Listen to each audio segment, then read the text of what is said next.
Hello friends, welcome to युक्ति professional classes. इस video में हम यूजीसी नेट पेपर 2 लॉ के प्रीवियस ईयर क्वेश्चन पेपर 2018 का सॉल्यूशन देख रहे हैं। अगर आपने मेरे चैनल को सब्सक्राइब नहीं किया है तो मेरे चैनल को सब्सक्राइब, शेयर एंड लाइक ज़रूर करिए। चलिए अब हम स्टार्ट करते हैं। दो लिस्ट दी है, सूची 1 एंड सूची 2। पहली सूची में मान्यता प्रदान की गई है, दूसरी में मान्यता की तिथि दी गई है। भारत ने चीन को मान्यता प्रदान की 30 दिसंबर 1949। भारत ने स्पेन को मान्यता प्रदान की 2 मई 1956। भारत ने कंबोडिया को मान्यता प्रदान की 1 अप्रैल 1975 और भारत ने बांग्लादेश को मान्यता प्रदान की तो 6 दिसंबर 1971। Right option is second option.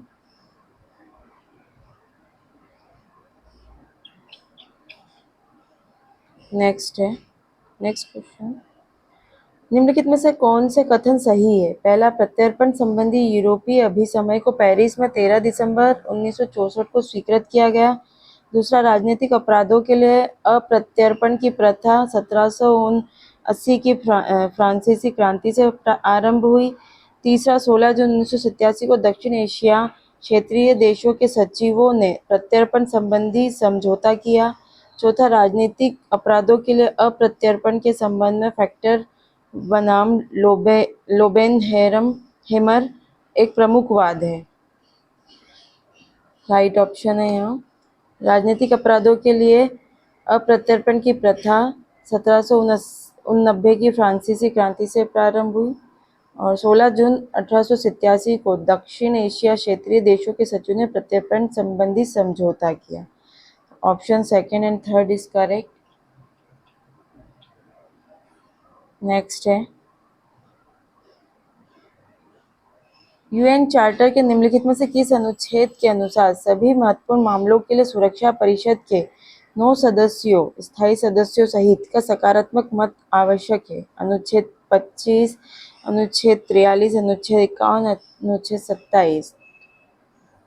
तो अनुच्छेद 27 में ये दिया गया है।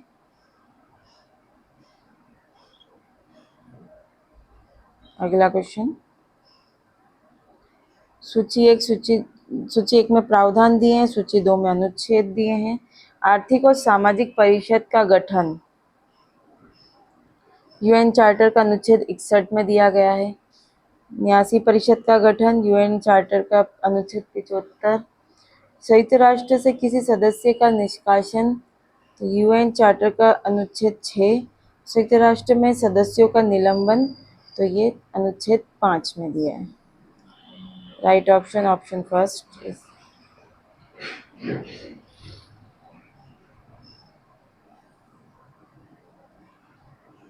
नेक्स्ट क्वेश्चन है, अंतर्राष्ट्रीय न्यायालयों के कानून के अनुच्छेद 36(2) के अंतर्गत कानून का पक्षकार राज्य निम्नलिखित मामलों के संबंध में अंतर्राष्ट्रीय न्यायालय को अनिवार्य क्षेत्राधिकार प्रदान करेगा। पहला, किसी संधि की व्याख्या। दूसरा, राष्ट्रीय विधि का कोई प्रश्न। तीसरा, किसी भी तथ्य का अस्तित्व जो यदि स्थापित हो जाए तब वह अंतर्राष्ट्रीय दायित्वों को भंग करना माना जाएगा। चौथा, घरेलू दायित्वों के भंग होने के संबंध में किए जाने वाले विभाजन की प्रकृति और विस्तार। राइट ऑप्शन है पहला, किसी संधि की व्याख्या और किसी भी तथ्य का अस्तित्व जो यदि स्थापित हो जाए तब वह अंतर्राष्ट्रीय दायित्व को भंग करना माना जाएगा। तो इन अंतर्राष्ट्रीय न्यायालय को इन 2 मामलों पर क्षेत्राधिकार, अनिवार्य क्षेत्राधिकार है।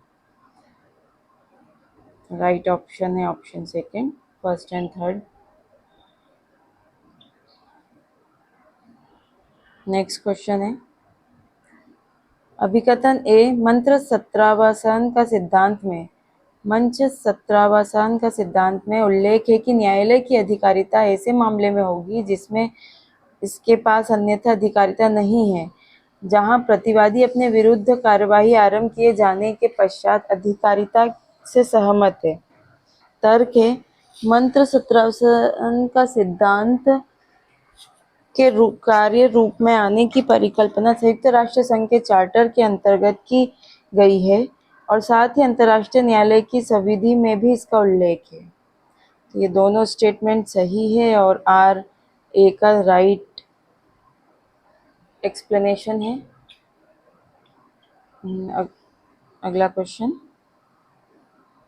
संयुक्त राष्ट्र के निम्नलिखित में से किस अनुच्छेद के अंतर्गत आम सभा अपने कार्यों के निष्पादन के लिए ऐसे सहायक अंग स्थापित कर सकती है जो यह आवश्यक समझे? अनुच्छेद 21, अनुच्छेद 20, अनुच्छेद 23 और अनुच्छेद 22।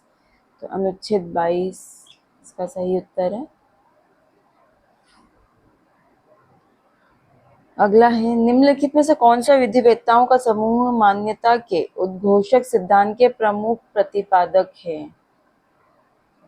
डिक्लेरेटरी थ्योरी के प्रतिपादक पूछा है। तो हॉल, ब्रियरली, फिशर और पीट कॉम्बेट इसका प्रतिपादक है, प्रमुख प्रतिपादक।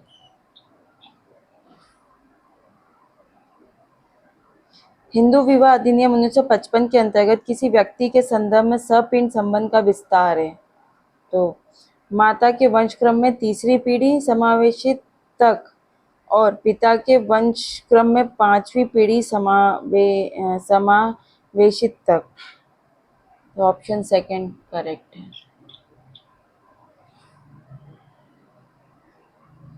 भारत में इस्लामिक विधि उपबंधित करती है? एक पत्नीत्व, असीमित पत्नीत्व, नियंत्रित बहुपतित्व और नियंत्रित बहुपत्नीत्व। तो नियंत्रित बहुपत्नीत्व।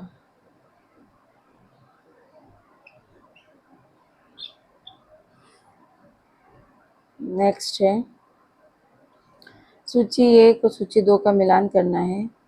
तो स्मृति जो स्मरण किया गया है, मिताक्षरा, विज्ञानेश्वर, श्रुति जो सुना गया है और Dayabhaga Jimutavahana. Option first is correct.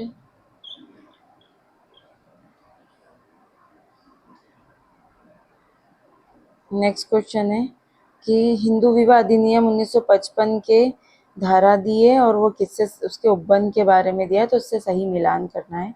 धारा 5 सब क्लॉज 1 एक पत्नीत्व के बारे में बताता है। धारा 11 शून्य विवाह। धारा 7 विवाह कर्म। धारा 5 सब क्लॉज 3 विवाह योग्य आयु। राइट ऑप्शन है ऑप्शन सेकंड।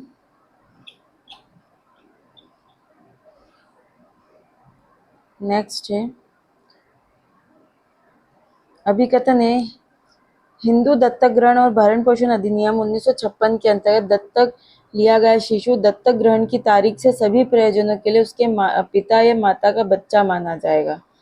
इसका तर्क है, विधिमान्य रूप से दत्तक लिया गया बच्चा 21 वर्ष की आयु पूरी कर लेने पर अपने इस दर्जे को त्याग सकता है और अपने जन्म के परिवार में लौट सकता है।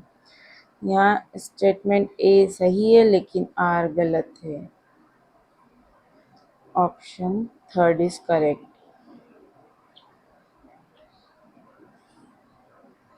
नेक्स्ट क्वेश्चन, सुन्नी विधि के अंतर्गत इद्दत के दौरान विवाह होता है? विधिमान्य, शून्य, शून्य करने और अनियमित। तो अनियमित अनियमित होता है विवाह। नेक्स्ट है, भूल से किया गया करार शून्य होता है।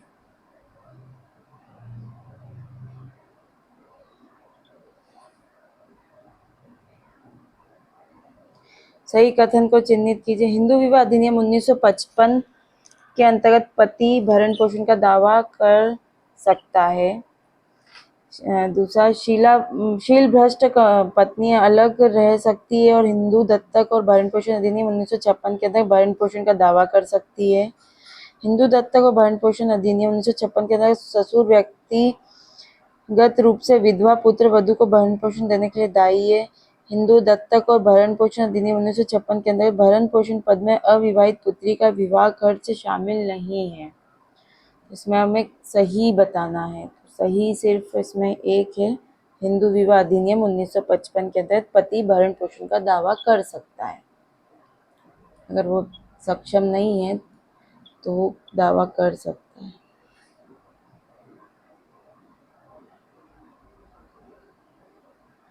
नेक्स्ट क्वेश्चन, उच्चतम न्यायालय ने किस मामले में यह भी निर्धारित किया कि राज्य को भारत के लोगों के लिए एक समान नागरिक संहिता अधिनियमित करना चाहिए? तो ये जॉन वल्लामटन वर्सेस भारत संघ के मामले में कहा गया था।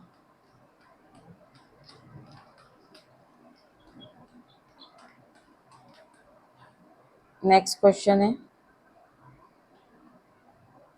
अभिकथन है किसी प्रस्ताव की सूचना पूर्ण मानी जाती जब यह उस व्यक्ति की जानकारी में आ जाए जिसे यह दी गई हो। तर्क है भारतीय संविदा अधिनियम 1872 की धारा 4 का संबंध सूचना की पूर्णता संबंधी विषय से है। तो यहाँ ये दोनों ही स्टेटमेंट सही है और दोनों सही है और आर जो है ए का राइट एक्सप्लेनेशन है। तो ऑप्शन 4 इज करेक्ट आंसर। अगला क्वेश्चन है सूची 1 और सूची 2। सूची 1 में भारतीय संविदा अधिनियम 1872 की धारा दी है और उसकी परिभाषा से इसका मिलान करना है। तो पहला धारा 2F जिसमें व्यतिकारी वचन के डेफिनेशन दिए। धारा 2E इसमें करार की डेफिनेशन है। 2A में प्रस्ताव है और 2C में वचनदाता और वचन ग्रहीता। ऑप्शन नेक्स्ट क्वेश्चन है निम्नलिखित में से कौन सा कथन सही है? अपनी उम्र को कपटपूर्ण रूप से दुर्व्यपदेशित करने वाले अवयस्क को अपने कथन की सत्यता को नकारने से विबंधित नहीं किया जाता है। दूसरा, अपनी उम्र को कपटपूर्ण रूप से दुर्व्यपदेशित करने वाले अवयस्क को अपने कथन की सत्यता को नकारने से विबंधित किया जाता है। तीसरा, विबंधन किसी कानून को प्रभावहीन करने के लिए प्रवर्तित नहीं होता है और इसलिए अवयस्क का करार हमेशा शून्य होता है। तो यहाँ राइट ऑप्शन जो है फर्स्ट, अपनी उम्र को कपटपूर्ण रूप से दुर्व्यपदेशित करने वाले अवयस्क को अपने कथन की सत्यता को नकारने से विबंधित नहीं किया जाता है। और तीसरा है कि इससे किया गया जो करार है वो शून्य होता है। Option second is correct.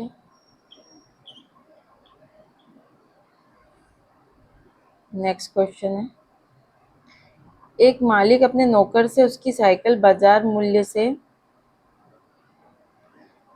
से कम पर उसे मालिक को विक्रय करने के लिए कहता है। नौकर द्वारा इस सुविधा को जिस आधार पर शून्य किया जा सकता है वह है अनुचित प्रभाव, अनड्यू इन्फ्लुएंस। ऑप्शन 4। नेक्स्ट है नास्ति तथ्य का अभिवाक का तात्पर्य एक दस्तावेज जो निष्पादित किया गया हो, प्रपीड़न के अधीन, अनभिज्ञता में, भारत के बाहर, अनुचित प्रभाव के अधीन। तो अनभिज्ञता में।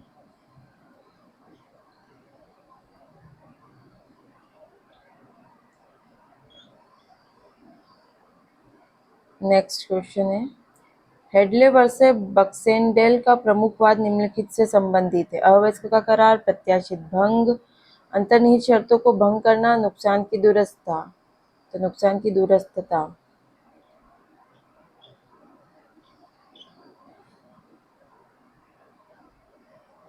नेक्स्ट क्वेश्चन है रॉलेंस वर्सेस फ्लेचर द्वारा मान्यता प्रदान किए गए कड़े दायित्व के नियम के अपवाद निम्नलिखित में से कौन से हैं?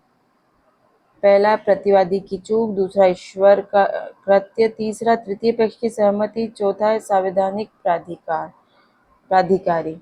तो राइट ऑप्शन है ईश्वर का कृत्य और संवैधानिक प्राधिकारी।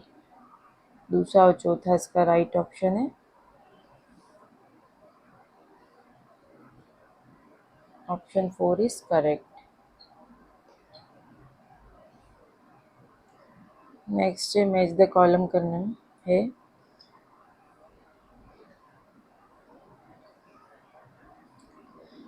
एक्सटर्पी कोसा नॉन ऑरिटूर।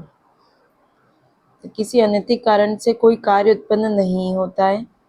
डी मिनिमिस नॉन क्यूरॉट लेक्स, विधि से छोटी मोटी बातें संबंधित नहीं होती है।